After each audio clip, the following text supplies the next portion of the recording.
Welcome to the Wired to Hunt podcast, your guide to the whitetail woods. Presented by First Light, creating proven, versatile hunting apparel for the stand, saddle, or blind. First Light, go further, stay longer. And now, your host, Mark Kenyon. Welcome to the Wired to Hunt podcast. I'm your host, Mark Kenyon, and this week on the show, I'm joined by Bobby Kendall and Toby Stay of the Whitetail Group to discuss their approach to building elite whitetail hunting properties.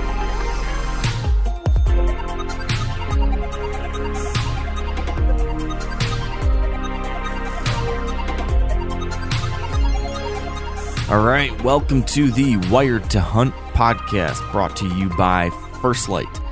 Today we are continuing our Habitat Month series, and we've got two really interesting guests. We've got a set of ideas, concepts, and philosophies that I think are very next level. We get into the nitty-gritty on some stuff that I think the real whitetail habitat crazies out there that are listening right now, like me, are going to find really interesting. My guests today are Bobby Kendall and Toby Stay of the Whitetail Group. So two guys who are absolutely addicted to taking whitetail properties to the next level and their own hunting to that level too. And they've done it not just for themselves, but on a wider scale for other people through their company, the Whitetail Group. The Whitetail Group does a number of things. They provide land consultations. They've got a logging division that focuses on conducting logging projects with a whitetail focus. They build a bunch of different products for hunting, their own tree coys, box blinds, stuff like that. But most notably, they buy and sell developed farms. And it's this last part that caught my attention over on their YouTube channel, where they showcase all this stuff.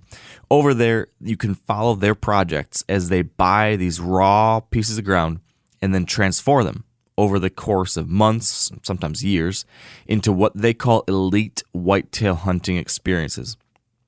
And in watching these videos, I've been able to witness, Bobby and Toby's extreme attention to detail. And I think it's fair to say a pretty outside the box approach in many cases to building, manipulating, and improving whitetail habitat. They're really building true whitetail meccas, absolute dream scenarios, and they're sharing a lot of the ideas that they're using to create these places, which is why I found their video series very, very interesting, and why it seemed like they would be the perfect guests to join us here for another installment during our Habitat Month. Now, I will say, I think it's probably fair to say, the approach that Bobby and Toby use in their land work might not be for everyone. It's probably not going to be for everyone. There's a level here of manipulation and influencing of deer movement through some of their projects that is definitely more extreme than most. It's quite effective, it seems, but it's probably or possibly going to seem like too much to some people. Not to mention, very time and resource intensive as well. So this stuff might not be for everyone, and there might be some people who hear this and say, this is too much. This is too heavy-handed. You're forcing the deer to do things that are outside of the natural, and that's fair feedback. I guess I don't have a position on it that I'm going to put out here right now. I think I have a level of intrigue in the ideas that they're presenting, and I will leave it up to all of you to decide whether or not it's appropriate for the hunting experience or the goals that you have. So whether you want to follow Bobby and Toby's prescriptions to a T, or just borrow a few small ideas here and there and disregard the rest, I do think there's something we can learn today. And I guess that ties into something that these guys focus on, which is this group part of the Whitetail Group name. And what that alludes to, according to Bobby, is this fact that, they've been trying to develop a crew that wants to pull in ideas from all sorts of different people. In talking to Bobby prior to our conversation, he emphasized this fact that, there's no one right way to do this. There's no single way you have to do this. And that's why they've pulled in a lot of different people to partner with, to work on projects with, to consult with, folks like Lee Lukoski, Ben Rising, Mark Lester, and a number of other folks. And I think it shows in the diverse approaches and ideas that they bring to the table for, land improvement and hunting. So I guess that's all to say. I think today's episode is a banger. I mean, I think it's really interesting. If you are a whitetail habitat junkie, this one is for you.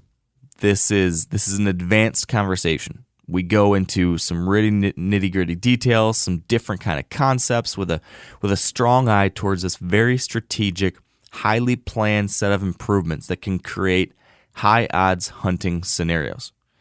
So we're talking strategic, very strategic food plot designs and setups. We're talking next level access ideas, some really unique approaches to creating bedding areas that are specifically designed for hunting opportunities, and much, much more. So give this one a listen. Filter it through what seems appropriate in your scenario, what seems realistic in your scenario. Take some ideas, leave some ideas. Find what's right, but learn something. That's my wish for you today, and I think you certainly will. So without further ado, let's get to my conversation with Bobby Kendall and Toby Stay. All right, here with me now on the line, I've got Bobby Kendall and Toby Stay. Gentlemen, thank you so much for making time to do this. Thanks for having us, man. I've been looking forward to this since, it would have been this past October or November. I started thinking, I got to get these guys on the show. I had been sitting in the tree watching over some food plots of mine hunting, and thinking to myself, I want to do this thing. I really got to tweak this thing next year. I got to tweak this other thing, this coming winter. I was thinking through all the different ideas like we do during hunting season. And I don't know, I can't remember the exact moment, but somewhere along the way I was triggered. I remembered a YouTube thumbnail I saw from you guys at some point. And I remember thinking, I got to go watch that video. I remember seeing it and thinking about it, like, I got to watch that. And then when I was hunting, I said, okay, I got to do it. And that night, I remember laying in bed, and I just went down the Whitetail Group wormhole. I just watched everything, kept watching it. And then the next night, and I remember in my first week of rutcation in November, I remember watching some stuff and then listening to a conversation that Bobby, you had with maybe Ben Rising on one of his shows. And I just went really deep into the Bobby and Toby wormhole. And I got to thinking, all right, it's time we got to have this conversation. So this has been a long time coming, and you guys are part of what's basically our month of deep dives into habitat here in the podcast. Everybody this month is focused on how to improve habitat for whitetails and for hunting. And you guys do that like a lot of people, but I feel like you've got a little bit different angle than many folks do. And I'm curious about something you guys have written right across the top of your website, and it's something you talk a lot about and you mention within the introduction to a lot of your videos and different stuff like that, and that's the fact that you guys are trying to develop the elite whitetail hunting experience. You develop farms for the elite whitetail hunting experience. You've got plans and designs and ideas for an elite whitetail hunting experience. What does that mean? How do you guys define what the elite whitetail hunting experience is that you guys are trying to build for yourselves or your clients? I don't know, Bobby, if you want to kick things off there, but what comes to mind when you guys define that for yourselves?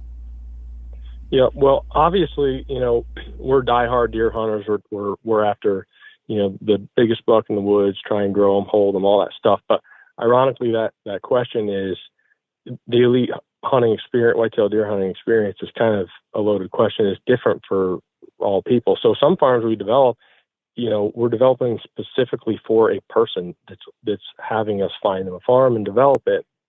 And sometimes that's just somebody that's wanting to get out of the city. They want general deer hunting. They want plenty of stands for their kids and family. They want to be able to ride four-wheelers in the off season. So that experience is different for everybody.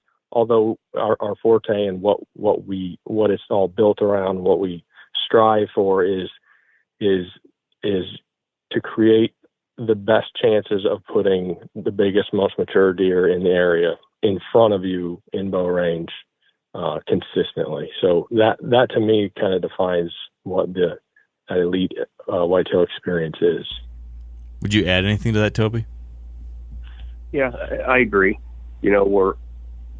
We can do the development for anybody, anywhere, anything that they're looking to do on the property, but we do lean more towards the 2%, the super elite trophy hunter that wants that special deer, and, to be able to consistently have an opportunity at that special deer or to grow them, to hold them, it takes some outside of the box thinking and some overanalyzing sometimes of things. And it's, we want to shoot 200-inch deer. We want to shoot Boone and Crockett deer on a consistent basis. And that's what I see the elite experience being.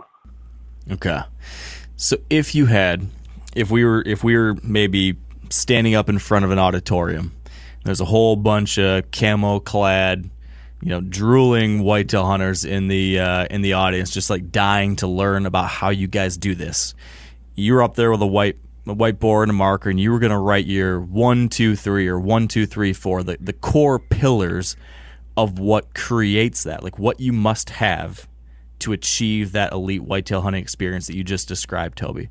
What would be those 3 or 4 or however many things that you would list off as like, must have this, must have this, must have this, as those beginning foundational elements? What would be that thing to open up the classroom right now, Toby? What do you think you would write up there? The right neighborhood, correct access, and low pressure. Top 3. What do you miss, Bobby? Anything?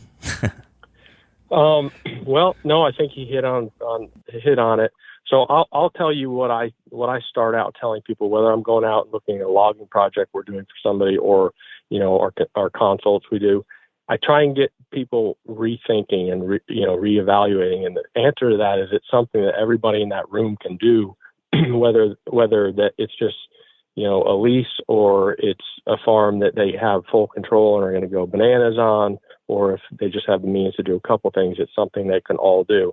And when I start my conversations with people about, and a lot of them are all gung-ho about doing habitat work and all this stuff, is I say, would you rather hunt a 1,000-acre nature preserve wildlife refuge that's wide open hardwoods, or would you rather hunt, and this is not anything against public ground, it's just an analogy of pressure, would you rather hunt pressure or public land in Iowa that's managed by biologists and foresters, and there's grasses and all this stuff, but it's open to hunting and there's lots of pressure? Well, I think all of us would choose the wildlife refuge nature preserve that has no habitat work even done because of pressure. That's, in my opinion, that's the number one thing, the tool and arsenal that we all have as deer hunters to make our farms better. And that's where it all begins. And my whole point usually is to people, nothing works without a strategy, a plan.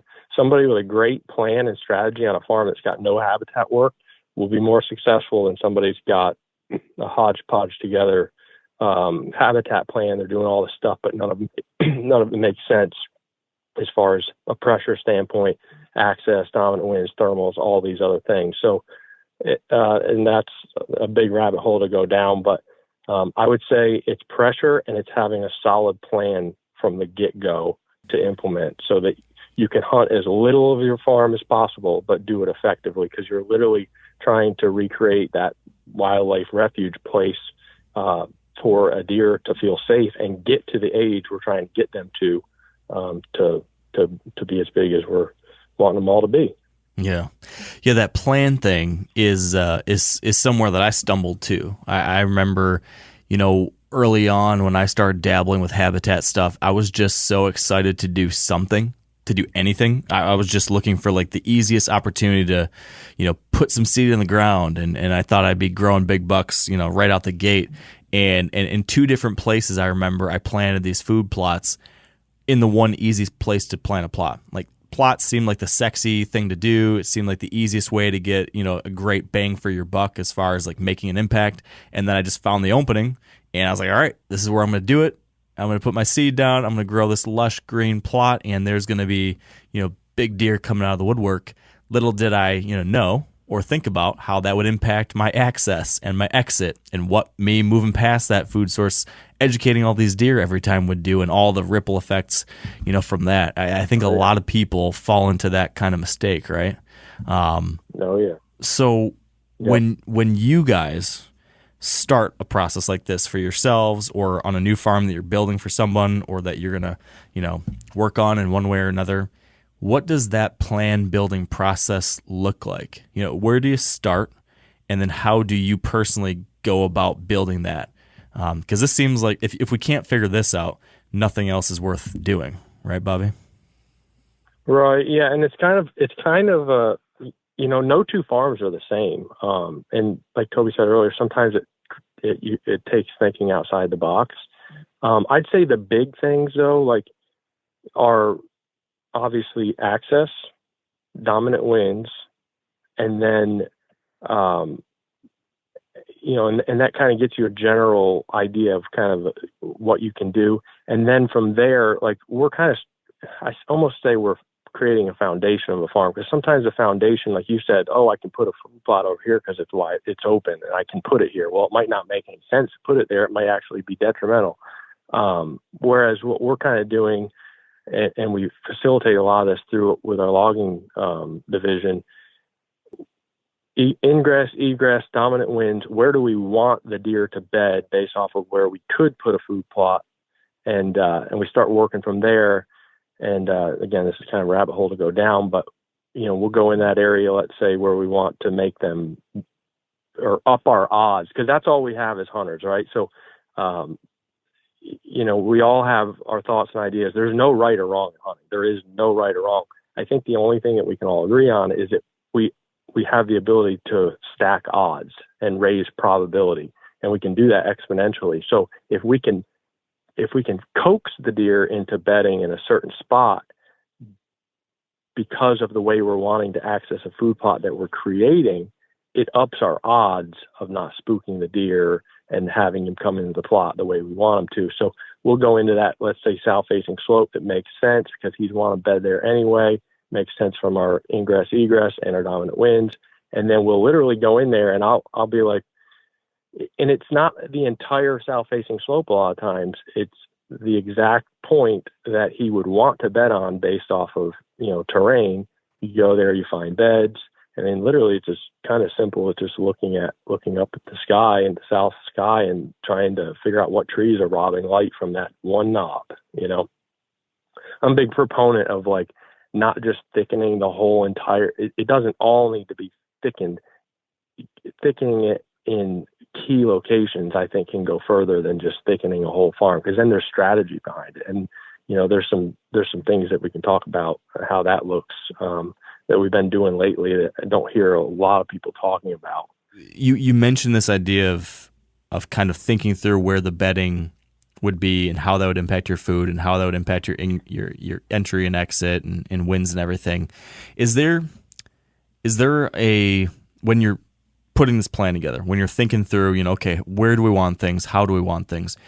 Do you always start with, okay, bedding first, and then how does bedding impact food? And then how does access get in between all those things? Or is it always different? Is some properties you're thinking, okay, I don't know about bedding, but I know that we're going to have to put food here and here, or I know we have to access from this side, and that's going to dictate where we do all these other things. So I guess my question here is, do you always have an order where you try to plan out the connections between these things, or is it going to vary wildly? And how do you go about, prioritizing those things?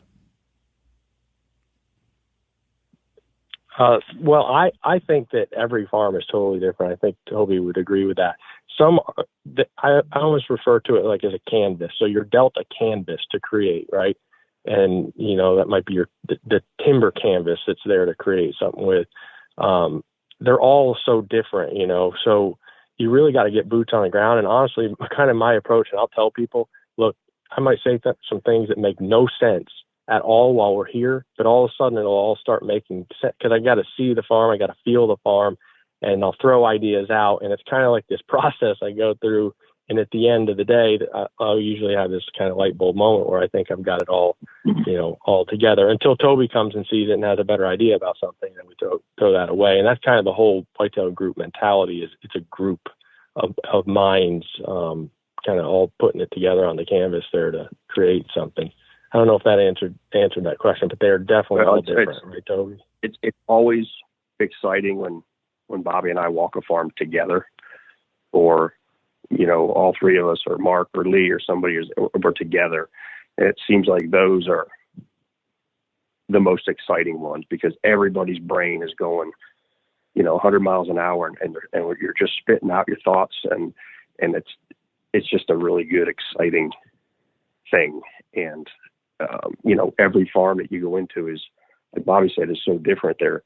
You're asking for like a plan, and there really isn't a plan, because every farm kind of has a different flow. It's got a different vibe, and it's got a different objective. And some farms have cover, so you don't need to create cover. Some farms have a ton of food already, and you don't need the food. Or some farms have major access issues that need to be corrected. Or some farms may have a neighbor issue that needs to be corrected. Or, our farm developments even go as far as renegotiation farming contracts, because you need a guy that's easier to work with because it's better for your deer hunting. Or like the level of development, I feel like what we do is so far beyond just somebody who's a food plot guy, or somebody who can come in and manicure your farm and make it look like a golf course.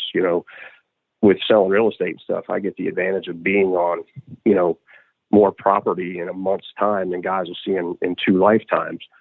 And because of that, I get to compare, properties to properties. And I've been on some farms that, they should be on the cover of a magazine, just because they're so beautiful. And you go in there and everything is so manicured and trimmed, but it's a terrible layout. It's a terrible deer hunting farm, because you did all the things you thought you wanted to see, but they're in the wrong places, and the access is wrong, and you're killing yourself. But you get to sit there and look at this real pretty farm, but you're not going to shoot any big deer on it. So there's just a lot of levels to what we do. And like I said, we'd need 3 shows to probably cover all that stuff. But yeah. So can you describe for me then, Toby, at maybe we need to just explore like a hypothetical example, or an example of a place that you've done this yourself. But I'm curious if you can kind of walk me through how someone if someone were trying to do this themselves, how you would recommend them trying to start thinking through how to analyze a property. Let's say maybe they just picked up a farm, they bought a farm, or maybe they're considering buying a farm, and they're sitting here and thinking through, okay, what does this place need? How do I make this place better? Like, what are the steps that you would recommend someone go through to start determining how to prioritize these things, how to create that flow that you're talking about? And again, I know every farm's different, every card, every hand is different.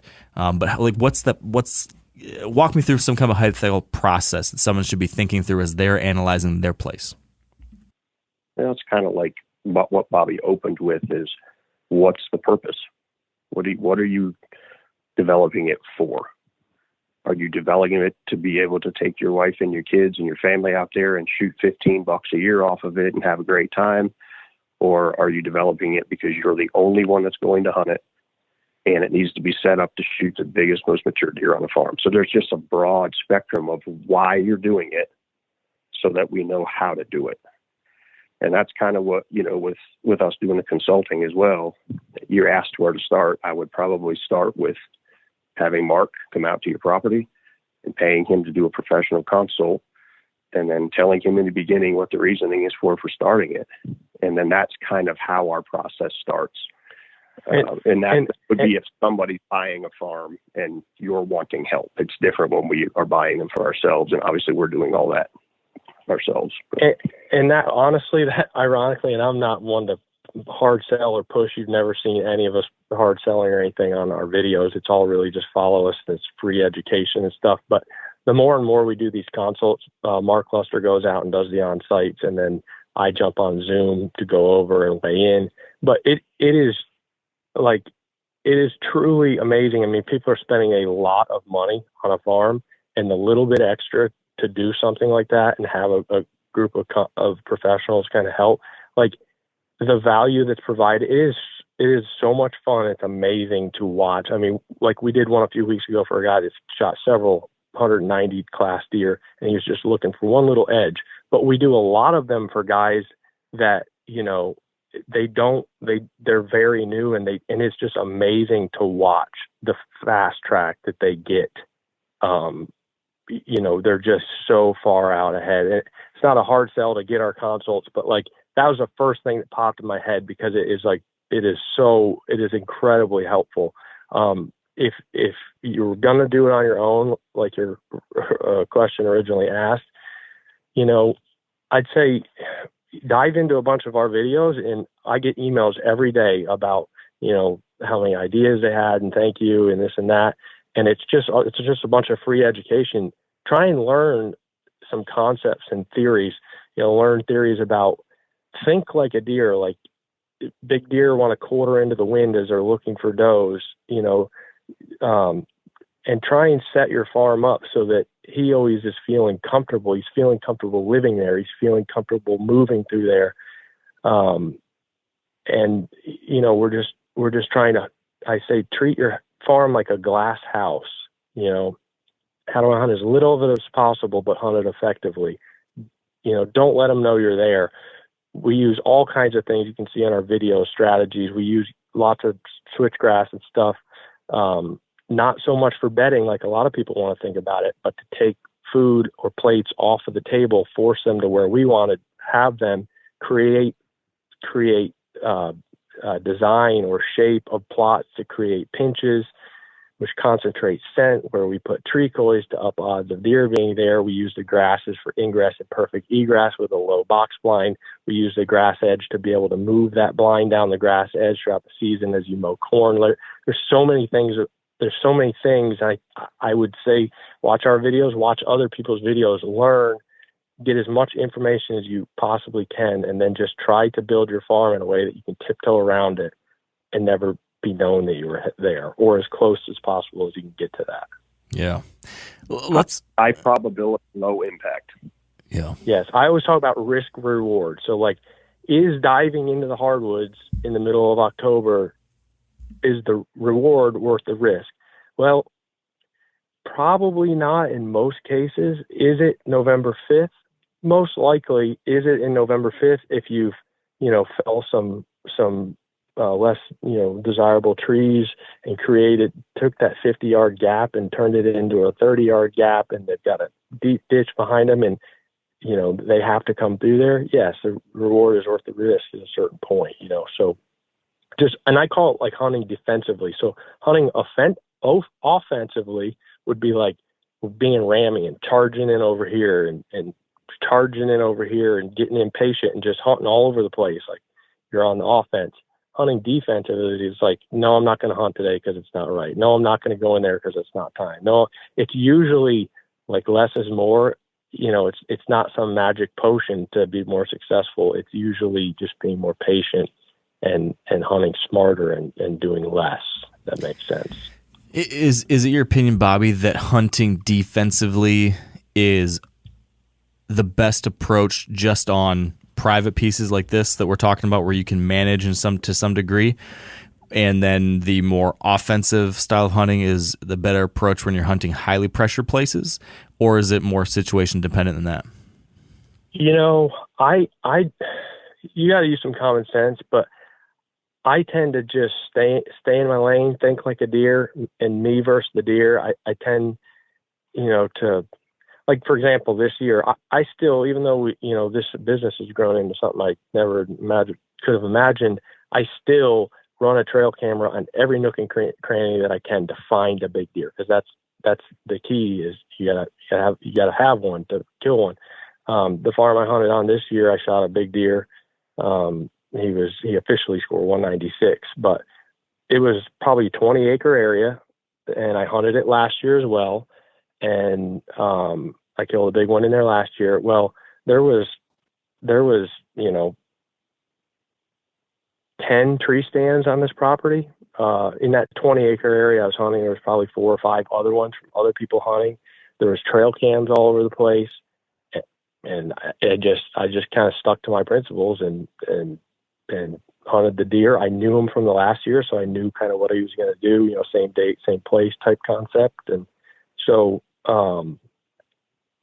I'd say even if there's other people hunting or there's pressure or whatever, just you got to learn to think like a deer. That's what one thing amazing about Mark Luster when he's doing our consults is he's a master of thinking like a deer.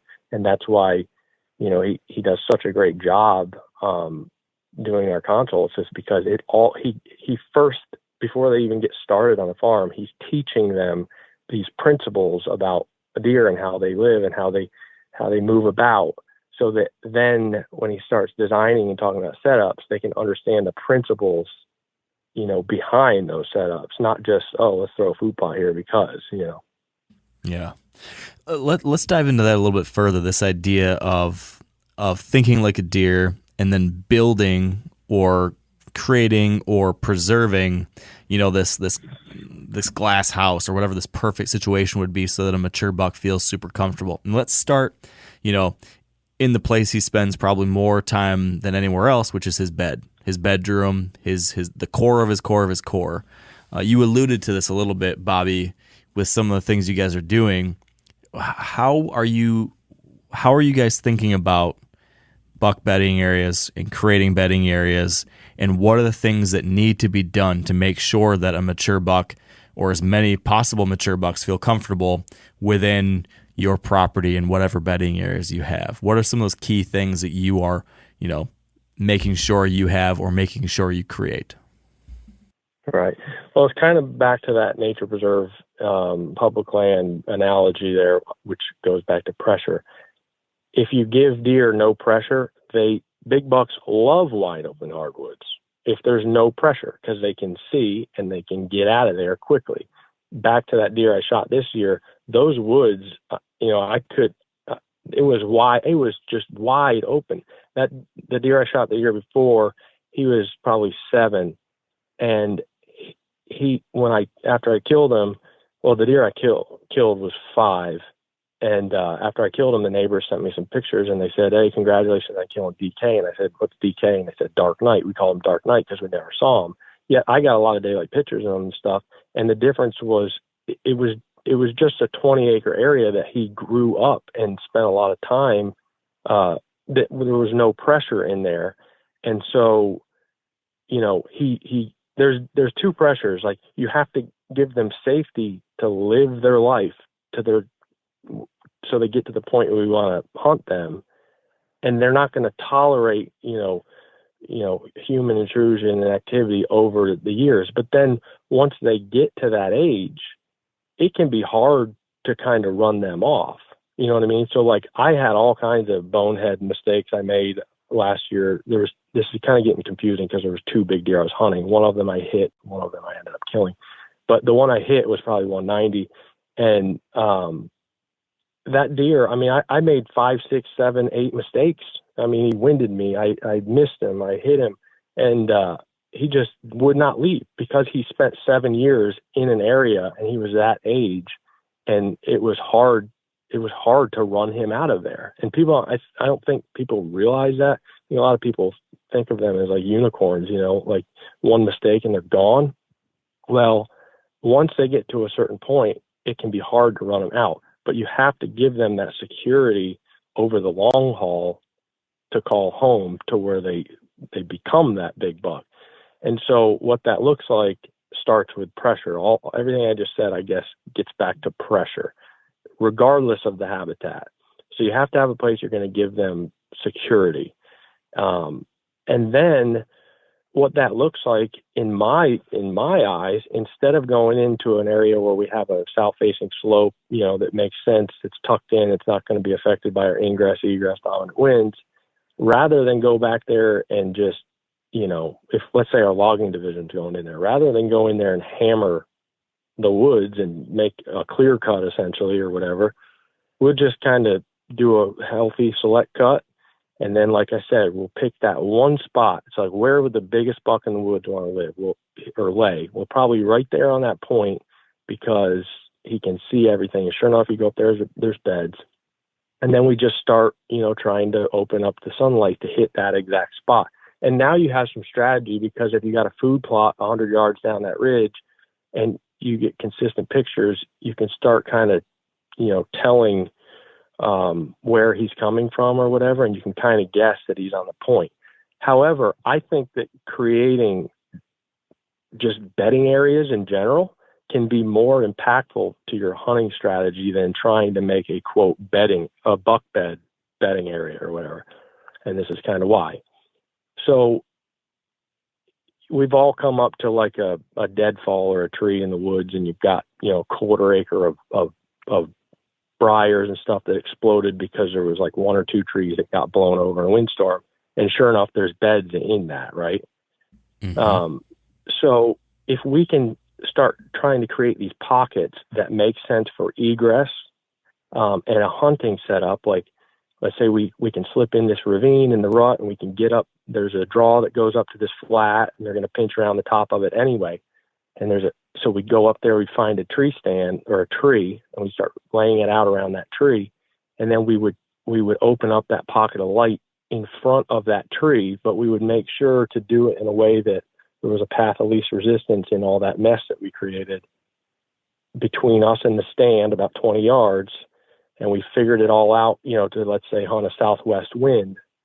What we're doing is we're creating a destination, kind of like a kill plot. We're creating a destination in the woods for a buck to go to look for a doe in the rut. And what happens is, if you think like a deer, and he wants to be on the downwind side of that half-acre thicket you made, or quarter-acre thicket, or whatever, he's going to go to it, and in theory, he's going to be on the downwind side of it. And when he does that, he's now going to put himself at 15 yards or 20 yards because he's trying to stay in the path of least resistance on the downwind side of that. And it just so happens that there's a huntable tree there because you built it around that, and there's a ditch behind it that gave you as good of access to get to that point as possible. And you create 2 or 3 or 4 of those around your farm. Now you've got some strategy, because those become even more powerful than like a kill plot, because a kill plot, like I look at kill plot as a scent concentrator. It's a place a big buck wants to go to and pick up scent from a doe. However, it's a lot more powerful in the rut when he could be out at any given time of the day. It's a lot more powerful when that destination is in the woods, and it happens to be a place where the does are at all day long. And you could have a big deer get up on his feet and go like connect the dots, and he could hit every one of those little patches in one walk in a matter of 10 minutes. And every single one of them, he'd be boom, downwind, downwind, downwind. And when you lay them out around that stand and that pinch that's already there, you have strategy, really powerful strategy. I think more powerful than even, hunting a food plot in the rut. Yeah. So instead of a kill plot, you've got it makes a lot of sense. It's almost like a kill bedding area. Yeah. Like a kill thicket or something. You're thinking like a deer, and it's not like a lot of people want to talk about buck bedding areas. It's not like, so if you think about like, okay, I'm going to go hunt a buck in this bedding area. And again, there's no right and wrong. Different people have different approaches, but like, to me, that's hit or miss. It's like, I'm going to go back in there, chance blowing him out when I get in there, even in the dark. And then if he's not there at daylight, maybe he'll come, maybe he won't. But if I can get into a patch that becomes a destination in the rut when the risk reward is worth going back in there, and be like, I don't care where he is right now, because this is the spot he's going to come. Yeah.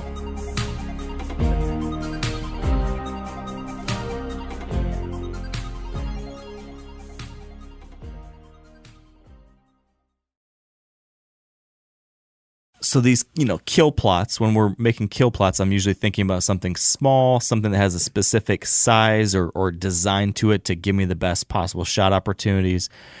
So when it comes to your kill bedding area, your kill thicket, whatever you want to call it, how big do you like these to be typically, give or take? And then what's the design? Do you like it long and skinny to try to keep them within range, or how do you try to ideally shape and design it? And even what's the actual act of how you create it too? It might be a little looser than like, everyone's a little bit different, I guess. How do I explain it?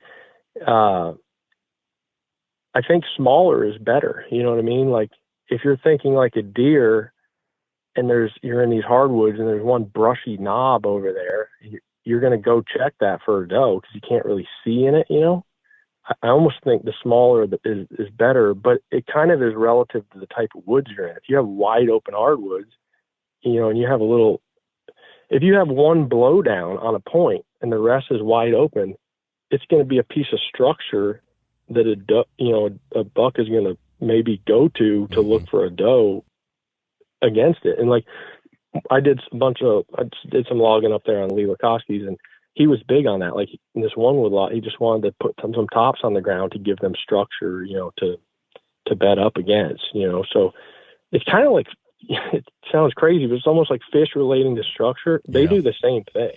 You know what I mean? So I don't think huge is good. I think just having them to where they're huntable, and we could get into that in the food plots. We can take a 5-acre standing grain plot, oversee the entire thing with rye, and make it huntable with woven wire fence or different things like that to create pinches. It's kind of the same deal. It's situational. You just want to be able to hunt it. So if you got a wicked pinch point already in those woods or whatever it is, it can be bigger because you're forcing them, through what's already naturally a funnel, if that makes sense. Yeah, it does. Toby, would you add anything on this before I take it a step further? Well, it's kind of, getting into the pinch points and the shapes of food plots and all that stuff. I mean, it's kind of, we say this a lot on some of our videos. Most of the time we're just enhancing an area or something that deer's already using or a place that they already want to be in, and then you're attaching strategy to that spot. It's not about just installing a food plot and looking pretty. It's how that food plot flows. How do you get into it without being seen? How do you get out of it without being seen? And then shaping it in a way that the deer, you're actually telling the deer exactly what openings to come in and out of, and using debris to funnel traffic and building woven wire fences. It's like there's so much micro strategy that goes into each bedding area or each food plot that gets created. It's like that's where, we're kind of taking it to the next level, and that elite deer hunting experience thing kind of comes into play again. Yeah. So like for an example, I was out on Greg Ritz's place a few weeks ago, and they had a point that they had, and we were just kind of all like putting our minds together. We were looking at doing a logging project, and they had a point that they had done a big hinge cut, TSI type stuff. And you know how a lot of times when you hinge, and it kind of plays into that whole strategy I was talking about. When you hinge and you got all those trees laying down, like, yeah, they'll go out in it to bed. But as far as a buck cruising, through it, he's definitely going to be on the downwind side because it's an entangled, mess to go walk through. So we got to this point, that they had done basically a hinge cut on. And we basically kind of put our heads together and came up with this concept. There was a perfect gift from above of a white oak that was on the downwind side with a north wind. And it had really good access to it in the morning. And it was just a simple like, hey, why don't you guys take some chainsaws and go through here 15 yards, 20 yards in front of the stand and just chunk these things up just enough to get your skid steer grapple to go down there and pick it up and back out. So in other words, you were left with this clean lane right in front of your stand, right through that mess of hinge cut that was about an acre big, but still on the downwind side. And then put a hemp rope right in front of you, because there's going to be a massive concentration of scent on that kind of roadway, if you will, that you're building through your hinge cut. And then that, like he just talked about in the micro strategy, we talk about everything in macro strategy and micro strategy. That's your last layer. So like I talk about it, like it's like your overall strategy is kind of like a game of Jenga, right? And every block is like a layer of strategy, right? And sure enough, it's the last stupid thing you didn't do that ends up, we've all done it. It's like, yes. You forget it's just the one stupid thing that you don't have an extra release in your pack. It's something like that. It's that one last layer of strategy that can make or break you. And so, by putting that hemp rope on that road, where there's a place they're going to want to scrape anyway, because there's a concentration of scent, which we can get into in a little bit, but it just ups the odds that he stops right there. You know what I mean? And gives you a broadside shot. So that's kind of an example of one of those, you're taking something that's, TSI, and you're connecting the strategy with the habitat work, if that makes sense. Yeah, it makes a lot of sense. And nothing works without strategy. It's like not in the food plots where you go down that hole here in a minute, but it's all about strategy. Food plots are, I'll plant whatever you want to plant. It's 95% strategy. It's probably starting with the most important part is egress, and then ingress, and then, shape, creating a pinch point, creating a transition between two different types of food sources in order to up probability of concentrating does, which ups probability of concentrating scent, which ups probability of whether there's deer in the field or not, that he comes to bow range. There's just so many layers that you start compounding and just shooting probability through the roof. Because when we see a big deer, we're already odds are so low that they just walk so few days in daylight. We need to stack odds to where when we see them, we can shoot them. We don't just see them. Yeah. If that makes sense. Yeah, this is the fun stuff in my mind is going deep into that strategy. A couple more things on the bedding improvements here, because I'm really enjoying this part. This is interesting. Yeah. Taking that same detailed approach that folks are doing on the food side and applying it to your bedding areas and making them, these very huntable in the timber bedding locations. Question about, you've got these small kind of micro bedding areas that become more huntable because of that size. And you mentioned having these throughout your property. Can you have too many? Is there the risk of them losing their effectiveness if you have so many of these that it becomes less predictable? Or can you have them too close together? Or is there any other thing like that you're thinking about when designing these kinds of improvements, as far as how many of them, connecting them, anything like that? And back to the one size fits all, I don't want people thinking every farm, we just do this exact thing on it. It's not like that. Some don't lean themselves towards it. Some do. I would say the answer to that question is I don't think you could have too many as long as they stay huntable and accessible. And the concept of a pinch and a huntable tree being on the downwind side of that thicket, I don't think you're going to find enough spots that warrant that risk reward in that setup. I don't think you're going to find enough spots in order to make too many of them, if that makes sense. Okay. Pinches. You mentioned pinches there again. I feel like that's something you guys really, really key in and across many parts of your properties, in the timber, in the food plots. You guys are always creating pinches or finding pinches and enhancing them. Can you elaborate a little bit on these in the timber pinches that you are either trying to take advantage of already or creating, inside or downwind of these bedding areas? How do you guys do that? What are you looking for? I don't want to steal the mic, but I'll probably take this one too, because I run the logging division, and so we do a lot of this. That cool, Toby? Yeah, go ahead.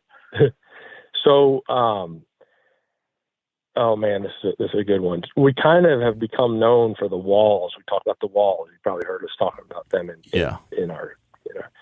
So, a lot of the big walls you see, that's during an excavation project. Like we're actually clearing food plot. We'll use the debris to create these pinches in these walls that also serve as access. And they end up growing up. Just, you can't even see them after a year or so. They just look like a berm with stuff shooting out of them. Then, and a lot of times when I go on a logging project, they're wanting us to build walls all over the place, but they don't realize that's more excavation. What we can do during the logging project is, I'll give you a good example. We're logging for a guy right now up in Fulton County, and we're kind of doing some of this around a specific deer. But he had this kind of big bowl of big mature hardwoods, had a point that kind of came out facing southerly. It's on a bluff. It's like the most obvious spot in the world for deer to just be loaded up, bedded all over in this bowl.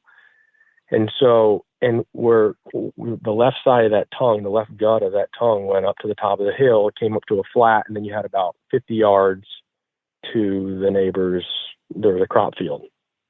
And I'm like, man, we cut this bowl and we create a pinch right here. This deer is going to put all this cover, all this new, where these does are going to be loaded up. He's going to put all this on the downwind side of them. And there's already somewhat of a funnel up here, but we can directional fall all these tops in here into this ravine, and we can create a wall of these treetops going up the hill to the top, and then stop it, lay it all out around this hackberry. And then there's enough like deadfalls up there. We'll just scoop them up with the skid steer and the skidder, and we'll make another wall from that hackberry back to the field. So we created basically, a 25-yard gap on the downwind side of essentially like I would say probably a 10-acre area that could hold beds. But we made a wicked huntable, because that wall where it ended at the top of the hill, where it started going down with all those tops in it, I mean, that wall is probably 100 yards long going down through there. So now, like, when he wants to put all that on this down, when he wants to be upwind of all that stuff, and Andy's going to take the path of least resistance, we're forcing him through a gap, and we're up high where our wind is consistent, so that's kind of how we use a logging project to build pinches in the woods. Like, you can either directional fall those trees, or we can pull the tops a little bit with the skidders, but only so far, because picture them like big giant wrecking balls. Like, we can take a 50-yard gap and turn it into a 30-yard gap pretty easily during a logging project. We also can use woven wire fence.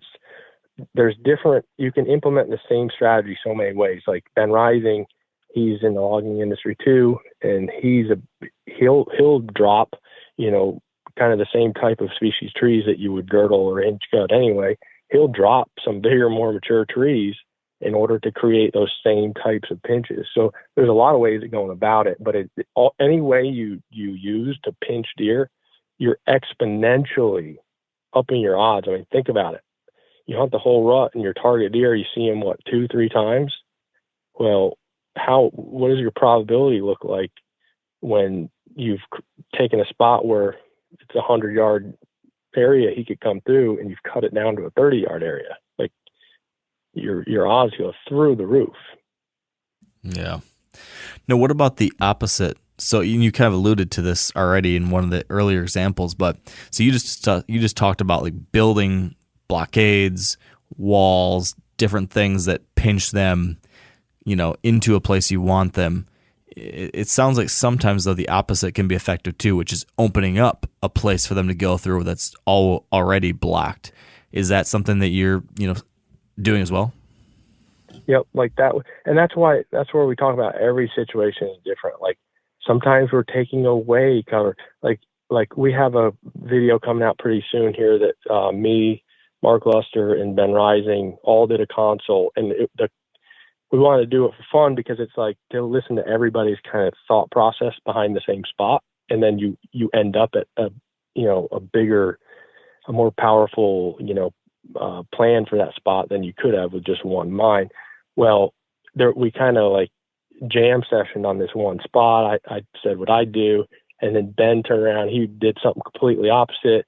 Then we kind of hashed it out, and Mark was like agreeing with both of us. Well, at the end of the day, we implemented both strategies, both things. Ben's idea was more set up for a specific window of the deer season, a specific mindset. And then I was like, well, yeah, that's awesome. Why don't we take the mulching head, go straight down this creek bottom that's super thick that way, and straight down it this way? And Mark's like, yeah, let's put a woven wire fence from that tree back to the creek. And then, like you just said, we're creating a path of least resistance through this thick stuff, upping our odds that they step out where we want them to step out. Yeah. So you can reverse engineer it a lot of times, by taking away. It's just the canvas that you're dealt. Mm-hmm. Toby, would you add anything else? Yeah, touching on that path of least resistance, we talked about the benefits of the logging project and stuff here several times. Another big benefit is, the road system that you create during the logging project. that's not always in the common sense places that they would do during a normal logging project. That's part of the strategy as well. You're going to go in there and make roads anyway to get the timber out. So you place these roads in the best spots for access. And then you also use them to program the deer on how they're going to move through that property and how they're going to check each bedding area and how they're going to enter and exit each food plot. So, the clearing areas is kind of the same thing as putting these roadways in, and making creek crossings. You got a lot of these properties have steep creek banks, and these deer, they like to use the easier spots. So you can use the logging project and the excavating project to put the nice gradual crossings in that the deer end up pounding. So it's like, you're programming, and not only will the bucks that are already there and big start using them, because the does will be using them. And again, concentration of scent. When the does start using these roads as their main travel corridors, the bucks are going to start using the roads because the does are there. And we've got several video clips of, 10, 12 does in a row, single file right down the logging road. And then here's the buck right behind them. I mean, they're like us when they move through a piece of property, they like to take the easiest path to get to where they're going, whether it's bedding and feeding. And, on my personal farms, we've done several of those too. It's like the most beneficial thing that I think is the road systems. Like that's my personal opinion is you could eventually shoot every buck on the farm out of the right road intersections in the right place on the property. Another one that comes to mind is the Montgomery piece. I mean, that was an awesome example of what the roads can do on a big piece of ground. Yep. And sometimes, like you said, sometimes those roads, it's all strategy. Sometimes that road, instead of going down the center of a ridge, like it would be, in a traditional logging project, it might be on the side hill in order to have good ingress, egress to something where you don't want the deer on the next ridge overseeing.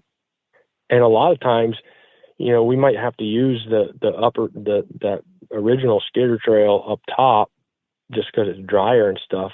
But if it's part of the plan and it makes it better, and that's what we're trying to accomplish through the logging project, before we leave, we will cut that road, on the lower side.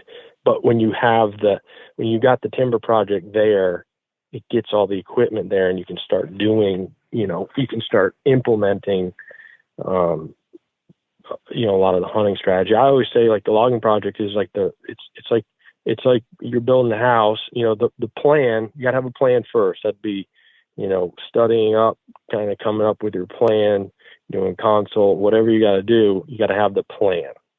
It's like trying to build a masterpiece house without a blueprint. And then the foundational part of it would be, the logging project, or excavation project or whatever. The nice thing about the logging project is it funds the project, So, but that's where you're kind of roughing in, trying to get these deer to bed in these certain spots.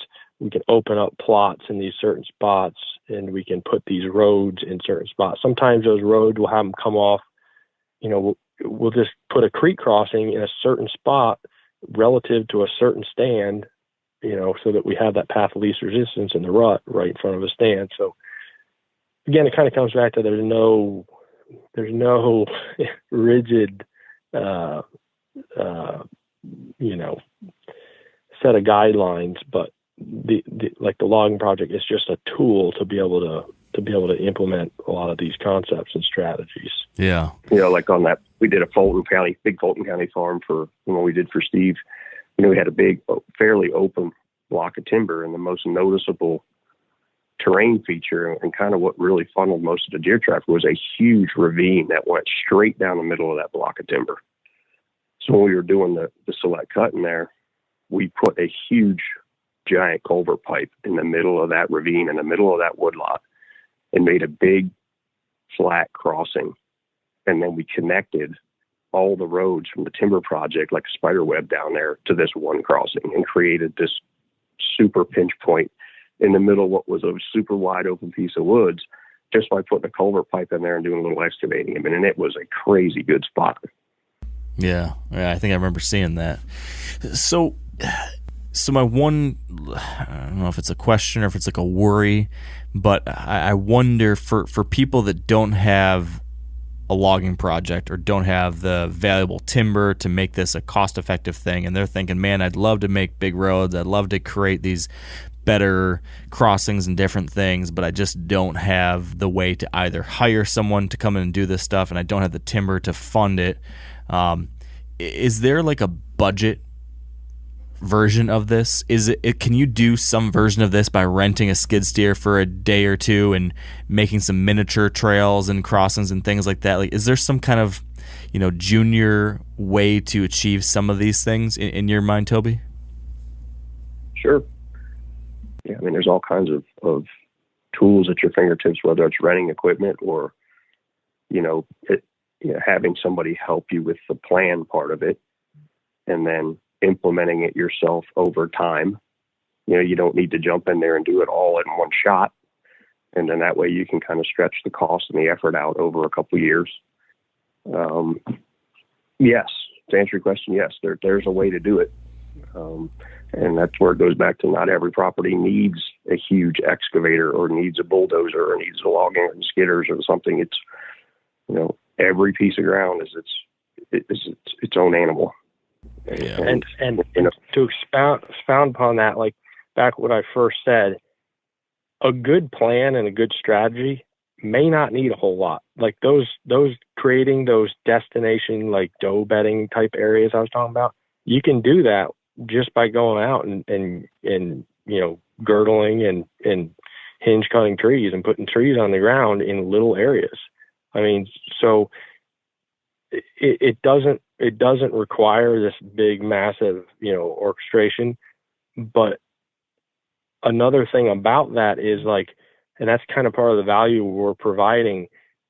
We're out here in the game. We have to buy the farm right, but we have a list of people that are having us help them find farms. And a lot of times, once we find a farm, get it under contract, we'll already have somebody that's been waiting on that exact farm. Then we will actually implement that project and we will involve them. So if, let's say they're a non-resident in Iowa and they want to develop it for late season, we'll actually, as part of the deal, we will do all of that stuff you're talking about. So, at first it might sound like, well, this is far-fetched. We're not really, the average guy can't do this. Well, we're actually, we sell farms to school teachers, all kinds of different people we've dealt with. And we're actually doing a lot of this on the front end alongside of them, to help them get and create a farm like this. Because some people don't have the know-how, but some people don't have, the machinery. Some people, everybody's a little bit different, but we kind of work together as a team to, like that farm he was just talking about, Steve, we built that whole thing for him, and he paid market value for that farm. Yeah. Yeah, you guys have got it figured out because not only do you get to, be on the side of buying and selling these places, but you get to do the fun stuff on a lot of them too. The actual work and the improving, and I mean that's at least for me, that's the real joy of this stuff is the projects and seeing it all come together. So that's a pretty good way to do it. Like I said, back to the consulting stuff, that's been really fun for me lately because at night I'll get on one an hour long, watching, helping these people. I keep telling them, a lot of them have a big deer, we're developing it, but we're kind of developing some things around a big deer. And we're call, send trail cams, we'll help you, we'll put our minds together and figure out how to kill this deer. And I tell them, I'm literally hunting vicariously through you now, because we're on so much ground now, it's just odds and probability. We're seeing, this guy's got this big special deer and this guy's got this big special deer. And me, Bobby Kendall, I can only it's hard to find them, you know what I mean? So it's we're hunting vicariously through these guys, and it's just so much fun to watch them, be successful and help them be successful. That guy we were just talking about, Steve, we did a video around that whole project, and then we put the video out, and then he's like, "Oh, by the way, I didn't know if I sent you this." And he sent us a picture. He shot 180 something inch deer, and we're like, should have said that before we edited the video. Yeah. That'd be nice to see. Fun. And then we had a guy this year, Toby, over there in Fulton County, sending, and he was pretty new hunter, right, Toby? He sent pictures of Toby of a 200-inch deer, like getting them pictures of him like every day. He's like, I don't know what to do. He's like, just get in the box. And that was another example. That particular gentleman there was the same kind of a deal. You know, we bought that farm and just had barely started the development. And then we had the first couple phases of video out, you know, this guy kind of was looking for a real high quality farm in that area, and he bought that farm, you know, off of us before that project was done, and kind of jumped in on the backside of it. And then first time he goes up there and hunts it, he's got this gigantic deer running around, and he's texting us back and forth. What do I do? Where do I sit? You know, here's where I got his pictures. And, you know, then it's just super exciting just to watch and to hear somebody's enthusiasm about, you know, the farm that they bought and that helped develop. And it's, you know, it's a very exciting, rewarding kind of thing. Yeah, I bet. So speaking of, you know, telling that guy, hey, jump in the box. Let's shift from the timber out towards our food sources. You know, from seeing the things you guys have done and what you've talked about as you design these different properties. I know there's, like everything, there's strategy behind how you place your plots and how you design your plots to achieve the kind of movement you guys want. Toby, can you start maybe by walking me through some of the things you're thinking about when deciding how to place your plots on a property and how you design them? What does that planning process look like specifically on the food plot side, the food side of this equation? Well, it goes right back to pressure again. You know, how can you hunt these spots consistently and not blow deer out of there every time you're coming and going? So, and this was kind of on a consult that me and Bobby and Mark did yesterday. We were talking about something just like this. And, you know, I refer back to a big acreage piece that I have personally. And I told Mark, I said, you know, I got a farm that's almost 500 acres here in Adams County, Illinois. I said, and we've got it so fine tuned and so set up, and the strategy so right on it, that we hunted out of 3 food plots with 3 box blinds, 500 acres. That's it. You know, and that's all about having that premium spot with a set tight box blind and the right way to get in and out of there without spooking everything. And you just watch your cameras and you keep the pressure low, and we will kill our target deer on that farm out of one of those 3 box blinds like clockwork every year and never have to step foot in the woods. Can you walk me through an example of one of those setups, like just in detail, kind of how you actually achieve what you just described? So we got one food plot, I call it the South plot, and we've got a certain area that you're able to park a vehicle in a low spot, stay out of sight. There's a certain role in the field for access that you can get in. There's a little waterway to get on the other side. So you've made it all the way to the box, but you've parked your vehicle, you're get ready. You've walked all the way to the back side of the box without any detection at all. So that's step one. You're in there. And then when you have a field full of deer and you didn't shoot something and you need to get back to your truck, you repeat that process. So you've solved the in and the out without blowing the place up every time you're in there. So that's step one. Then you have the plot. I always like to do grain to green because then you have something in its prime for every phase of the season. So we have to do them big. So we only have 3 plots on that big of a piece of ground with that kind of deer density. You have to take that into consideration as well, because you can't go through all that effort and all that time and then end up in your prime hunting season and you have no tonnage of food left. So that has to be something you assess too, is your deer numbers and is there going to be anything left when you want to be there hunting it? So we've got 2 or 3 acres of standing grain, and then we've got the plot shaped in such a way that the green that's on the other side of it comes together at the pinch point right where the grain, because these deer, when they come out, they'll bounce back and forth from grain to green usually. And you kind of want your highest probability spot to be in that narrow point of the food plot on the transition from grain to green. And like Bobby talked about before, you know, if that field shape happens to put that at 60 or 70 yards, you could actually take fence or tops or some kind of a structure, hay bales, you could stack hay bales and pinch that 60-acre spot down to 30. And then on top of that, in that 30-yard gap, you could put a tree koi with a hemp rope and a licking branch. Now you've enhanced it even more. And then, Bobby's a big advocate of this too. He'll actually go around the perimeter of that food plot and cut off all of the low-hanging scrape branches, licking branches, so that they become dependent on those 1 or 2 treacoys that you've got out in the food plot, which are all in bow range of your hunting position. And a must, again, in my opinion, is a set tight box blind.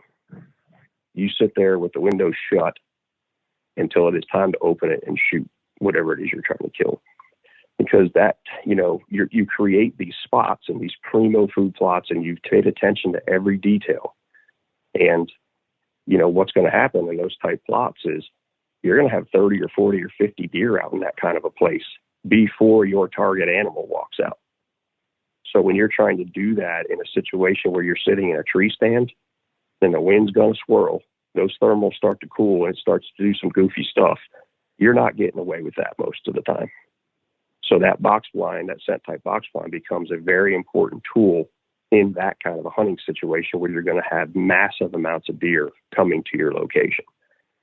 So you've solved the getting smelled part. You've paid attention to the shape of that food plot.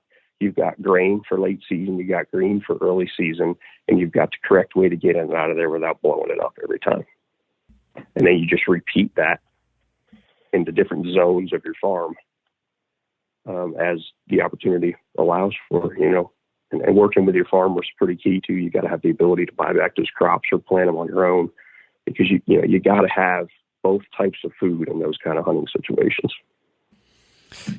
When it comes to the grains and the greens, Toby, do you have a preference? Do you prefer beans over corn? Does it shift based on specifics as far as the greens? What are the greens you like to plant? Can you give me some more detail of what you found to work the very best for you, at least? Well, in that kind of a plot, we like to have clover, fairly big green plot with the clover mix in it. And then in a situation where you've got standing beans in one year, when those leaves start to turn yellow on the beans, most of us will go out there and sling rye and turnips and radish out in the standing beans. And usually you'll at least have the tonnage of the leaves coming up, even if they don't put on a bulb. So now you've got standing beans. Underneath your standing beans, you got rye and turnips coming up. And then next door, you got lush clover. So you're just you're throwing a smorgasbord at them. And you can even do that overseeding into standing corn plots as well. And then, so when you got standing corn and you start to mow that corn, you obviously start mowing it from your pinch point, so that the first mow, everything's in bow range. The second mow, everything's in bow range. By then you're getting into November and you're starting to stretch it out there a little bit. You're coming into your first gun season. You got 125, 50 yards you can shoot. So you're paying attention to the times of year you want to hunt and what you're using to hunt during those times of years, and you're just adjusting your plot as the season goes on.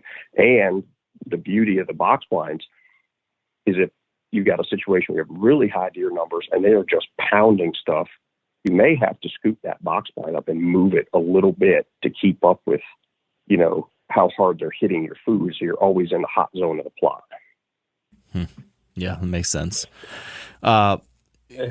One follow-up real quick, Toby, on the design of this. You mentioned, trying to have some kind of pinch within it, so you could have, a 60-yard wide gap that maybe you pinch down further with, some additional treetops, hay bales, whatever. But have you found, now I know every property is going to give you something slightly different to work with as far as the space and everything, but all things being equal, is there any kind of specific design or shape that you prefer when trying to create a setup like this? Do you prefer long and skinny, or like a boomerang that gives you that fulcrum that you use as a pinch, or anything else or hourglass? Is there anything you found to be your favorite design or shape, or something for a starting point for folks to consider? You want to try to not make it so big or shaped that there's parts of it you can't hunt.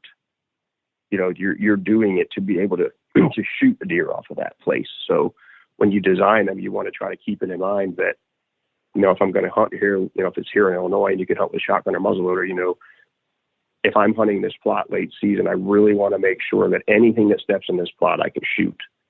So 150 to 200 yards at the furthest. if you're primarily a bow hunter, you want to kind of squeeze that stuff down even a little bit further, and that's kind of where moving the box comes in too, if you're primarily a bow hunter. And, the deer, when they come out of the woods, if they're coming from a certain way, they're generally going to start at that end of the plot and start eating their way out to the center. So you can adjust your box blind to always stay in the part of the grain that you still have tonnage left in. So it is kind of different because you're going to have to work with what kind of space that you've been given, if it's in an ag area or a CRP area that you're only allowed a certain amount of acreage to use. But, I like to make sure that everything revolves around, I'm not doing this. I'm not going to do all this work just to sit there and watch deer that I don't have an opportunity at. So shape and distance has to come into play because, you want to up your odds to having a shot opportunity at that deer when he comes out. Yeah. So if you're making them too long and skinny or too big, it's just going to be a wildlife viewing session. Sometimes when you're in there, you really don't want to do that.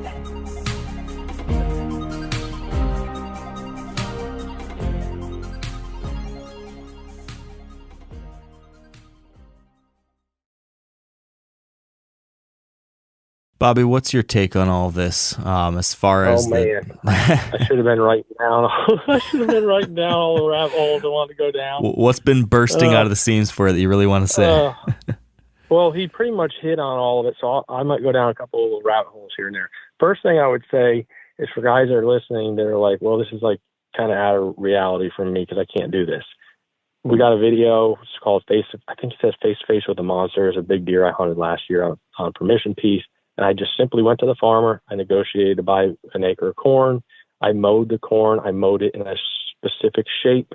I took all my leftover food plot seed and put it on there like a smorgasbord, all my, cereal grains and my brassicas. Just threw it all out there. It greened up a little bit.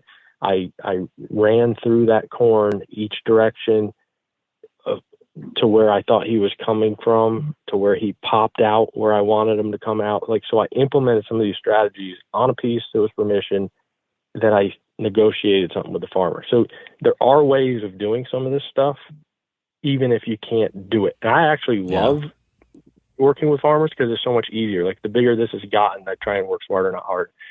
So that's one thing I would say. Another thing, Bobby, sorry, really quick before you go any further, I got to ask one question on that topic. Working with farmers, do you have any advice for people trying to do that? Because that's something I've considered, but I have never done it, and I don't know the right way to approach it, the right way to offer to pay for it, how do you do that the right way, Bobby? Yes, sir.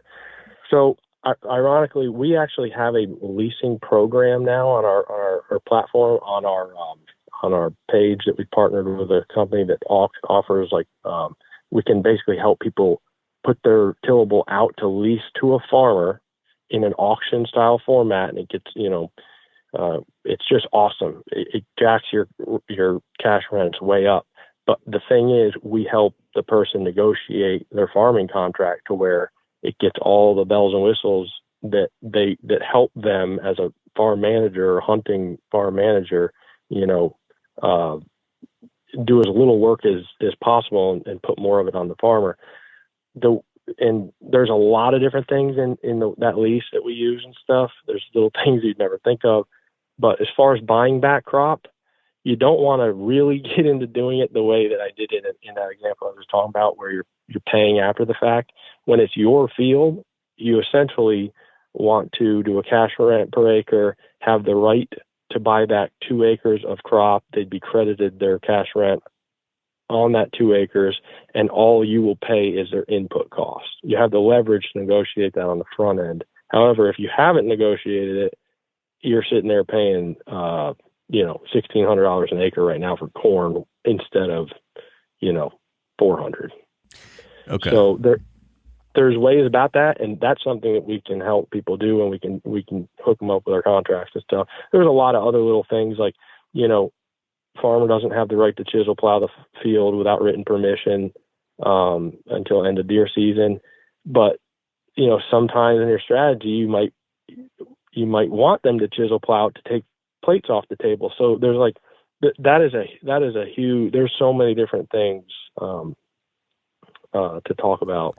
Now, what in about that regard? what about if you just lease a property? So you don't own the property, you lease ground from a farmer, and you're thinking, man, I wish this farmer would leave an acre in the back here, which sounds maybe kind of like what your permission situation was last year. Yes. So you just want to be friendly. You want to. Most of them, don't understand how crazy we are about deer, so you can kind of. I try and make it light and poke fun at, I know this seems crazy. I know the deer seem crazy to you, but this would like change, my season. And, some tips I would give people is I would say, I don't want you to be out any money. I want you to be whole. I want you to make just as much as you would. If it's corn you're leaving, offer to mow that corn after deer season because they don't want to deal with those stalks out there. If you want to overseed, say, would you mind if I overseeded some turnips? Don't go down if you do want to overseed rye or something, tell them that you will go in and spray it in the spring because it will come back. Not that, their spray will probably kill it, but just saying things like that will let them know that like you're thinking about these things and you're not going to leave them with something they got to deal with. Because as long as they're made whole and they don't have to deal with a mess, they're fine. You know what I mean? Yeah, that makes sense. Okay. So sorry, I broke. Unfortunately, right now that can cost some money, but yeah. So you were gonna go on to the next kind of food plot. I thought after that. So like he said, access important. I'm always trying to pick box blinds. So here we have our own line of box blinds that we have built. We have two different types of box blinds. We have a traditional one that goes up on 4x4s, which you can adjust the height. And then we have another newer style one that was made for the strategy of mowing corn, and it's got jack stands as legs, and it's purposely meant to be real low. The base of that thing is about 2 or 3 feet in the air. And what it's meant to do is go in, mow corn, stick the box, actually it starts before that. It's being efficient. When you go to this farm to mow that corn, set the blind out that year, it's one truck, one trailer. It's a blind, tractor, gooseneck, mower, gone. Whereas, some people like a trailer and stuff, but then that requires a blind on a trailer. That requires 2 trucks. It's just less efficient. So in this rig, it's one rig. You go up there, you mow your corn. You drive out in the farm with your box on the front. You set it to the side. You mow your corn, take the blind, drive it into the edge of the corn on the side you want to come in from, and then get out really quickly, level the jack stand so the blind's level and you're not messing around with, wooden legs and metal platforms and all this stuff. And then you just break some stalks out the back and you have perfect egress and ingress. That's the beautiful thing about corn. Hunting mowed corn is it's just the most deadly tactic there is. I mean, it gives you perfect ingress and egress. And when you're out of food, you just mow more and you move the blind in 2 minutes and you don't leave a lot of scent and whatever. Well, now one of the offshoots of that is, and the blind is like kind of the color of corn. It's got big rubber bands to stuff corn in. Whether or not that does anything is, who knows. But we also use it to, same thing with switchgrass. So a lot of what we do in the consults, we're taking the plates away. So we might recommend CRP, converting to CRP. Well, a lot of CRP programs, they want you to plant, mixes of Big Blue, Little Blue, Indian Forbes, all this stuff. And that's great. It takes the plates off the table. But the problem is a lot of that stuff doesn't get dense enough to screen as tight as we want. So I'll recommend to those people do the CRP because it takes the plates off the table. And then I'll say when it gets established and it starts coming up in the spring after you burnt it, go through there with backpack spray and spray out a little 3-foot trail that stays dirt throughout the summer. And that way you can fly through there in your e-bike quiet right to the back of the blind. And then instead of doing that mix that CRP requires against your food plot that we've created, do like a 10-foot strip of solid switch. It's going to be more dense and do more screen. And then when I'm looking at those to lay them out, whether it's a tree stand or a blind, I'm not crazy about hunting in a blind. I use a blind as a tool. It's an arsenal in my pack of tools. Novix tree stands are an arsenal in my pack of tools. It's something that allows me to get in any tree, straight, crooked, when I have to, quietly. Like I look at stands and blinds and stuff as tools. So that low box blind is a tool for corn and then hunting the edge of a screen like switchgrass. So I'll approach my stand or my blind location from ingress and egress. And sometimes it's just a wide open field that we're going to start creating with grasses and stuff. But it's always ingress and egress. And then that tree stand or that blind, it always has to be in a place that aligns with the thermal draw. So like picture God pouring water on your blind or tree stand. Where is that water going to run? Mm-hmm. It's going to run downhill into that ravine. In October, sometimes I pay just as much attention to thermals as I always try to get that set up to where my wind direction is in line with the thermal draw, because they will screw you if you're not paying attention. And the box blind can kind of help you hedge some of that because it's scent free. So it's a tool to stay in the game, like Toby said. It's an odd upper. Like I always joke and say I'm going to write a book someday about math and probability and deer hunting, because literally, whether you're talking about trail cams in the summer, like tree stand locations, the direction you face a tree, no matter what you want to talk about deer hunting, it comes back to odds and probability. Yeah. And so back to the food plot stuff, thermals, ingress, egress, and then creating that pinch.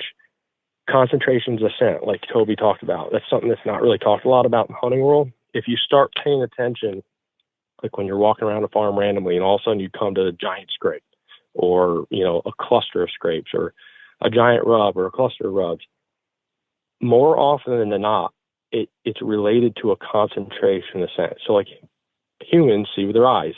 You get a kid that goes out on a beach in spring break and there's a bunch of girls, he gets rambunctious, takes his shirt off, starts flexing his muscles, whatever. Deer, a big buck, when he's walking around in the dark, think like a deer, and all of a sudden you go through a concentration scent because there's a cliff and a creek crossing and blah, blah, blah. And all of a sudden you get hit in the face with a bunch of scent.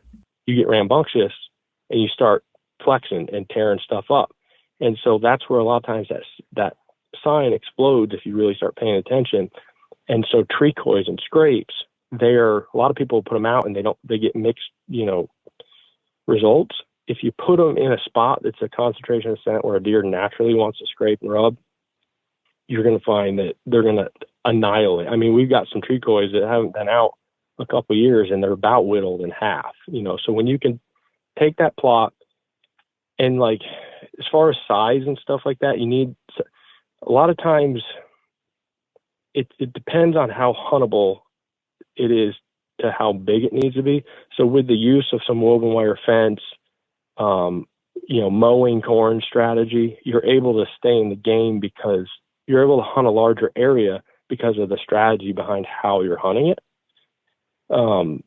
But like if I get a big bean field and I don't have some type of woven wire fence or something, creating a pinch in and out of that, end of the plot or whatever, I'll oversee just the area that's within bow range to up my odds that a doe is feeding within bow range, which up my odds that he's going to, on a corn year, it's so much easier because you have that natural egress, ability. And you also have the ability to keep mowing the corn and keep putting them right in front of you.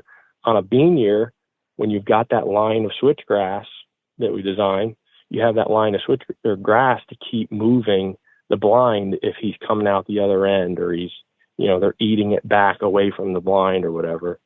I like keeping it simple. I like big plots like he talked about where everything, the whole, you got the golden corral out there. You got your clover. And then I like putting my brassicas and my cereal grains in my corn and beans. It doesn't get as robust, the brassicas. But again, odds, instead of having 4 acres of food out there, 2 acres of grains or cereal grains and turnips, and 2 acres of grains, corn and beans, now you have 2 acres that's got it all in there. So it just ups your odds, the huntability of it. And I will say, like brassica strategy, I think you can plant brassicas, like you can plant an early round of brassicas on, let's say you got an acre field. You got a pinch that you've laid out in front of you. That's where you're going to shoot them, is in this pinch. Well, you could take a brassica field. You could plant the same mix in the end of July and let those bulbs get huge, leaves get huge, and then you could plant the same mix in the middle of September, and they'd get small and more palatable. And you could literally create a transition of deer feeding in front of you by planting the same exact thing, but planting it a different time of year. I do think those big bulb turnips and stuff are like, there's a period from like November 28th to like December 10th or 8th that I think that, you know, they just, if you don't have like miserable weather, I think that they almost prefer 'em more than corn and beans, that they become powerful. So once again, it's strategy. It's not so much what you're planting. I think it's putting it all in one spot in a way that's huntable, having perfect ingress and egress, making sure your thermals don't screw you. Sometimes I'll have a tree stand in the tree over the top of the box. I'll hunt the same exact spot, the plot set up for this one spot. I'll hunt the box in October when I have, you know, light and variable and thermals to deal with and all this stuff. And in the rut, I'll get in the tree where you got to use your ears a little more and, you know, your eyes, and you got to see more, stuff happens quicker. I'll hunt the same spot just out of a stand when thermals and everything are a little more true in November. Can you just clarify one thing on that brassica topic? You mentioned, you know, you could plant them in July and you'll get the big bulbs. You could plant them in September and get the more palatable, younger growth. Are you saying actually planting the same acre twice? So you're planting the July and then your top seed, or what are you saying? No, I'm just saying you could take one field and split it and plant Gotcha. half of it now and half of it later, and you could have two totally different their strategy for two totally different time periods. Yeah. Not that they won't eat the big stuff, especially if it's heavy on radish, in my opinion, but it just, those bulbs definitely become a lot more desirable late season, you know. Yep, I follow you now. Okay. So overseeding, you guys have both talked about this, overseeding standing beans or into like a mowed down corn plot, something like that. I know some people have even, you know, I think you talked about this, have negotiated with a farmer that they can do it, right? Can you fill us in on what you found to be the best timing? Like, when's the right time to do that? What are the conditions you need for that to actually work? Because that's one of those things that seems like a relatively easy thing to do. You don't need a bunch of equipment. You can kind of really increase your food output relatively simply, but you got to do it the right way to have it actually work out, right? Oh, yeah. What's the right way to do that? Well, you know, as soon as they start turning yellow, you want to overseed them, and you want to use, the key is small seeds. I pretty much keep it simple and just do winter rye. I'll do like 2 bags to the acre. Not ryegrass, but cereal grain rye. 2 bags to the acre as soon as they yellow. And then, as far as brassicas go, you know, you just want good seed to soil contact, which the smaller seeds tend to get that. But I think any of the brassicas, you know, turnips, you know, radish, rape, I think all of it works well. A lot of times I just end up kind of throwing, you know, all my leftover seed out there at a certain point, you know, that I don't think is going to keep to next year or whatever. One other tip I would give you on overseeding is, if you're truly planting corn yourself and you're wanting to overseed it and stuff, run your rows north and south, because they'll get better light in there. And the best way to overseed corn, if you truly want to get out there and get after it, is to use a leaf blower spreader, and that way you can shoot it up in the air and whatever. But a lot of times I don't go to that effort because the mowing of the corn is so powerful. What I do is my first mowing of the corn, getting ready for deer season, will be like September 28th here in Illinois, a few days before the season, a week before the season. You're still early enough then to overseed it. So I'll mow that first area, and then I'll overseed that one area, you know, and that'll serve me a little green plot through most of October. Okay, I follow you. Now, something I've seen you guys talk about in some of your videos where you're setting up farms, you've talked about, well, if the person buying this farm wants to just firearm hunt this, we would recommend setting up these plots and these food sources differently versus if this is somebody who wants to bow hunt it. How would the things you're talking about right now, Bobby, change if I told you, well, I'm an out-of-stater in Iowa and I really can only get that every year gun tag, or maybe I'm just a guy who prefers gun hunting most of the time, or we've got a big family camp and that's really when we're going to focus on things, so I'm not as worried about a bow hunting setup. How does that change your food plot plan? Well, I'll give you a real world example. Me and Toby are non-residents obviously in Iowa, and we've got a 30-acre tillable field that we bought up against a no hunting property, and it literally is a tillable field. And we are essentially designing a screen, if you will, about 50 yards of switchgrass from the road. It's a long, skinny 30 against a no hunting property. So we have a 50-yard stretch of switchgrass to screen from the road, and then we have a narrower screen of switchgrass that turns and heads north up the property line, out in the field, away from the cover from the no hunting property. And it's probably about, I think it's about six, so it's 20 yards wide, and it runs the length of the 30, and the 30 is it's fairly narrow. Man, it's got to go up there. It seems like a half mile, but it's probably not quite that. And then at the far end, it'll turn back to this big no hunting property, and it'll have 50 yards of grass up there. Well, on that east side where our egress will be almost like a 2-track, something to walk up, something that keeps our grass a little away from the adjacent farmer field, so we don't get any wind drift to kill our grasses. And then from the road, and I'll stake all this out with snowplow stakes, this year when we go to frost eating the switchgrass soon. I won't have him pull in and cut straight through the switch where you can look like a lane down into our field of paradise back there, which is end up being about 22 or 3 acres. It'll kind of go at an angle, or it will be like a kind of a half moon shape entrance road for the farmer into the big field. And then if you go halfway up that screen on the right side, the east side of the property, our box blind you'll cut into that grass 20 yards and you'll get into the blind, perfect ingress, perfect egress. And when you get in there and you sit down and you look out, you'll be looking at a 20-acre hidden field, up against no hunting. And essentially, we went round and round about different strategy, but what we're doing there is we're keeping our cash rent high. He's going to plant the entire field for us. Then he's going to leave a standing crop for us, a couple acres of it. So again, we're not having to do anything once this grass is established, because this farmer's doing everything for us, and we negotiated to have him cover crop it. So now we're going to have a 23 acre, winter rye or turnips or combination field, into cut beans with, 2, 3, 4, 5 acres of standing beans. And we literally turned a tillable field into a world-class big buck killing machine. And the noose is just less tight. There's still a bunch of strategy there, but,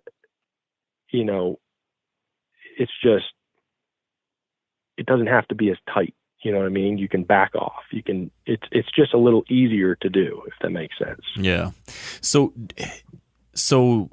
do you have, or do you try to create any kind of pinches still, even if they're 150 yards wide, or are you not as worried about that because of, what you just described? No, I don't think so. It's just all about perfect ingress and egress.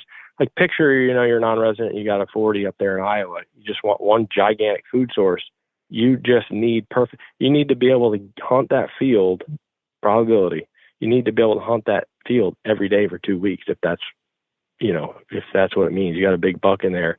You can't be held at the mercy of odds and not be able to hunt it on a certain wind, or you can't be hurting your odds every day by blowing deer when you come out of that field. So I'd say gun hunting, it becomes a lot.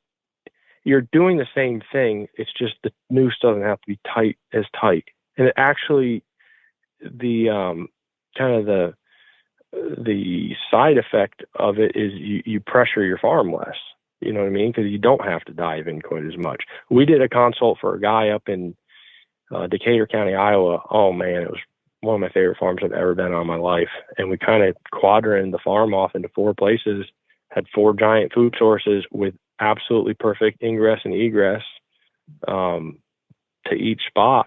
And I mean, done. 500 acres, four food sources, all your eggs in one basket. Big. And we did 2 corn plots, 2 bean plots. They rotate every year. You asked Toby that question. That would be one thing I'd add on there. If you are going to have 2 big areas, I'd try and rotate it to where it's corn and beans, so you have both every year, because they will favor one or the other on a given day. I don't think we can totally figure that out as hunters. It seems like one day they all go to green, one day they all go to beans, one day they all go to corn. But it's good to just have variety, Yeah. Toby, would you add anything to that, if I had a firearm-specific farm or area, or if that was just my thing?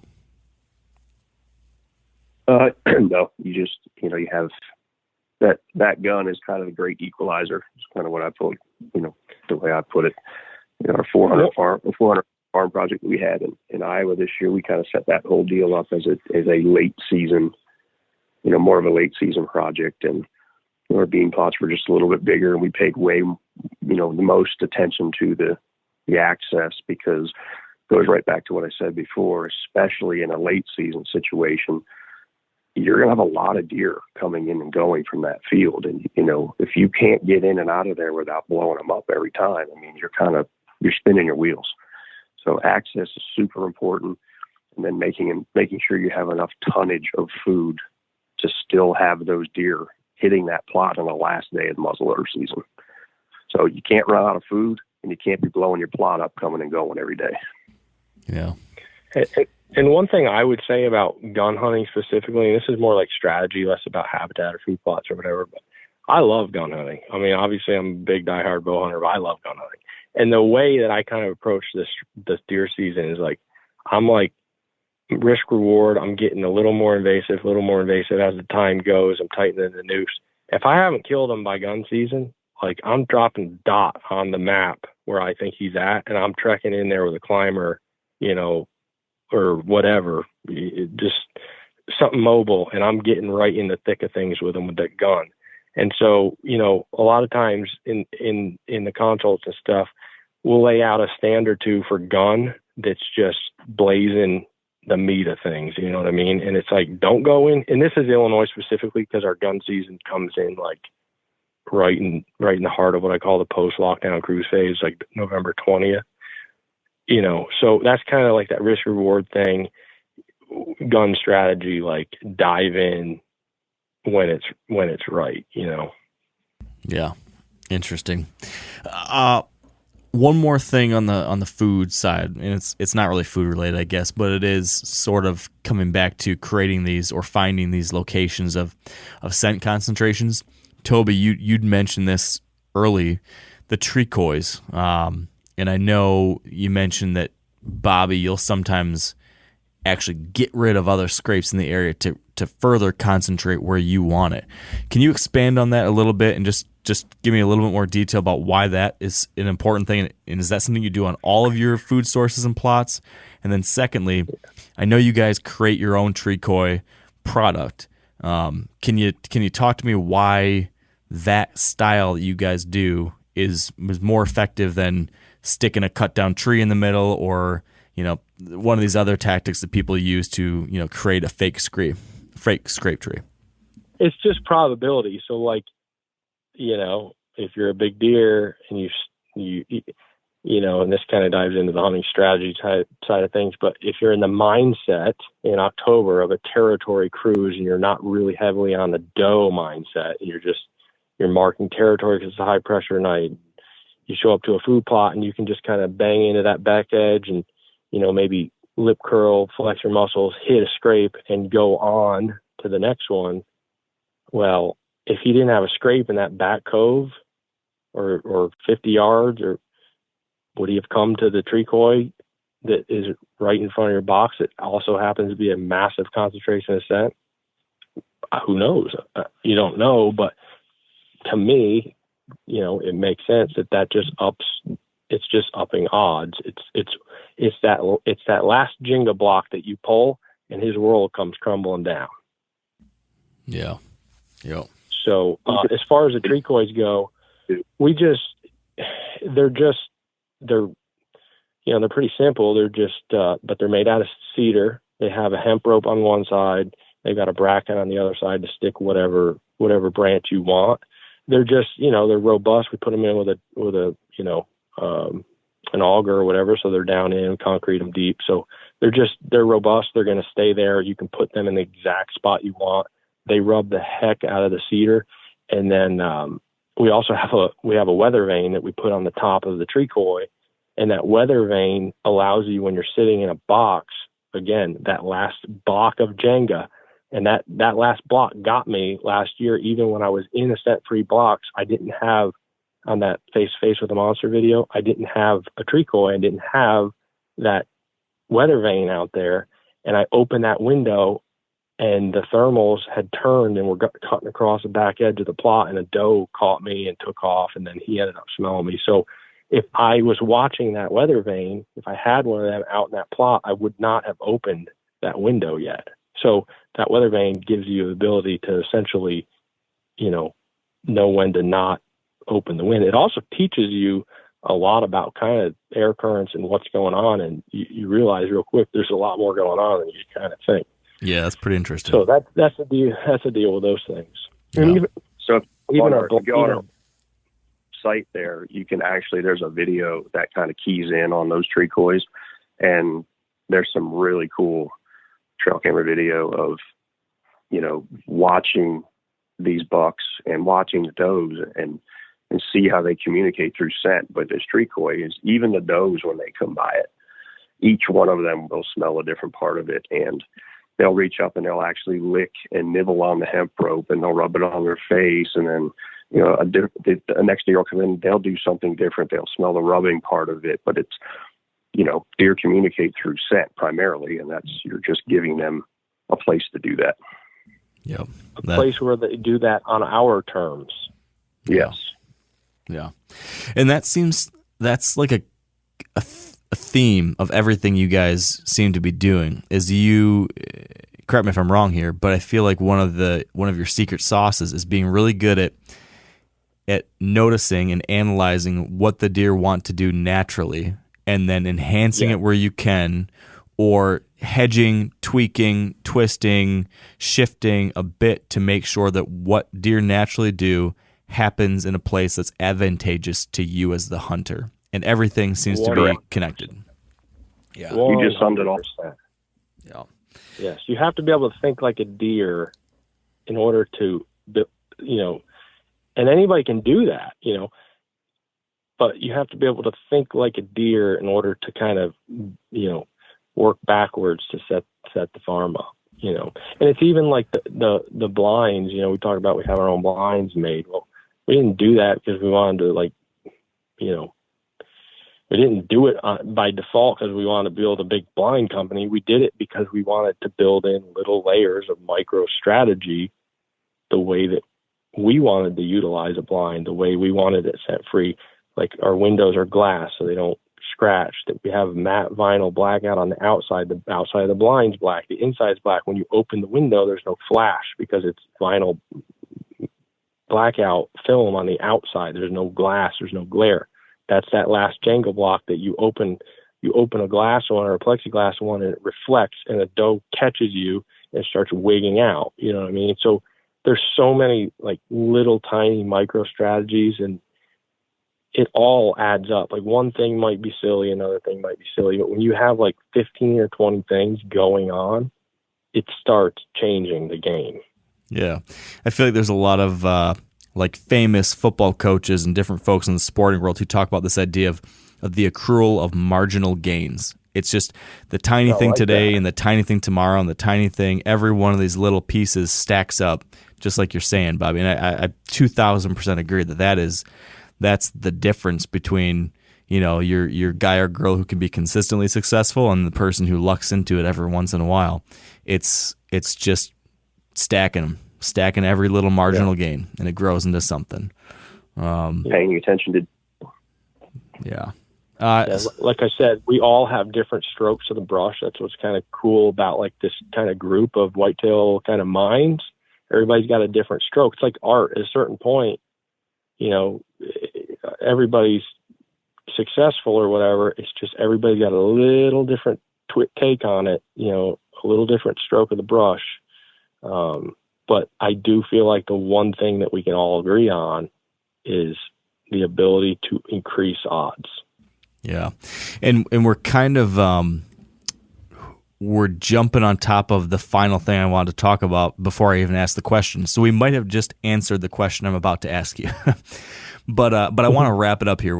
We could definitely talk through these things for about 4 more hours. So we do probably need to set up a future get together to do more of this, because there's a lot I still wanted to cover. I just can't keep it here till midnight. But you guys do have this really unique opportunity where you get to, bring on, the best of the best and spend time with them, either helping them with their properties or them joining you to go out and do this kind of stuff for other people. So you've been able to pick the brains of the best and work with the best of the best. So other than, those people or situations where, you have a lot more money to use for this kind of thing or a lot more time to spend on this kind of thing, other than those 2 variables that are outside of, every person's particular circumstances, what do the best of the best do that the average guy or girl doesn't? So what separates the top 1% from the other 99%? Is it just what we talked about, or is there anything else that you can point a finger to, specifically kind of on the, working on a habitat side of things that stands out to you, Toby, if you want to start? I just think education, like Bobby talked about earlier, the more, whether it's our stuff you're watching or Ben's stuff we're watching or anybody else who's big into the management and development. I mean, just the more knowledge you can get, and then figuring out if that particular knowledge applies to your piece, it's coming right back to no piece is the same, and everybody's got a little bit of spin, but the more knowledge you can gain, the better you're going to be with how it applies to your place. These guys that we deal with and that are the bigger names in the industry, like these guys, they eat, sleep deer hunting like we do. It's like it's part of every conversation. It's the boots on the ground every day, or everybody's phones are going off with your cell cams, and you're continue to building your hit list, and you're just paying attention to all these little things. And I hear what you're saying. More or less the average guy, they don't have the advantage of time to pay attention to nothing but deer hunting like some people do, and that's fine. But that's where watching the videos and listening and learning from the guys that do have the time to spend endless hours in the woods learning, that's the biggest thing to me, is learn from what everybody else has to say. Yeah, great point. Bobby, what would you say you've seen? Yeah, I agree with that too. There's definitely going to be people that are listening that feel like, they can't relate or whatever. But, I grew up, I didn't have anybody in my family even hunted. I was in the suburbs of North Carolina, and for some reason I had this burning passion to deer hunt, and I ended up finding an older gentleman to take me and this and that. But as time went on, I got in on a lease. I got my dad into hunting.